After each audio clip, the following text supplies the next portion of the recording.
जय हिंद दोस्तों। आज के इस वीडियो में मैं आपको यूपीएसएससी में जो स्टेनोग्राफर 2016 की जो भर्ती निकली थी उसके टाइपिंग टेस्ट की डेट के बारे में बताऊंगा। तो फ्रेंड्स, सबसे पहले आप चैनल को सब्सक्राइब कर ले और बेल आइकन को ज़रूर दबाएं, जिससे कि कोई भी नया वीडियो आए उसकी अपडेट सबसे पहले मिले। तो फ्रेंड्स, मैं आपको ये नोटिस दिखाता हूँ। ये नोटिस आपको वीडियो के डिस्क्रिप्शन में भी मिल जाएगा, जहाँ से भी आप डाउनलोड करके स्वयं भी देख सकते हैं। तो फ्रेंड्स, मैं आपको दिखाता हूँ। तो फ्रेंड्स, जो स्टेनोग्राफर की भर्ती है उसका टाइपिंग टेस्ट 23 नवंबर से 7 दिसंबर तक होगा। इसका टाइमिंग होगा 10 AM से 1 PM तथा 2 PM से 5 PM तक।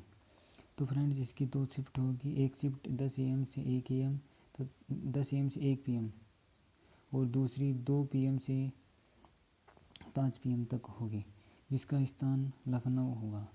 तो फ्रेंड्स, इसको स्टेनोग्राफर को हिंदी में सम्मिलित आशुलिपिक भी कहते हैं, जो कि 2016 की भर्ती है। तो फ्रेंड्स, इस वीडियो में मैंने आपको सभी डिटेल बता दी है। अगर फिर भी आपको कोई डिटेल चाहिए तो कमेंट बॉक्स में कमेंट करिए, मैं आपको ज़रूर रिप्लाई दूंगा। जय हिंद फ्रेंड्स। वीडियो अच्छा लगे तो लाइक करिए और चैनल को सब्सक्राइब करें।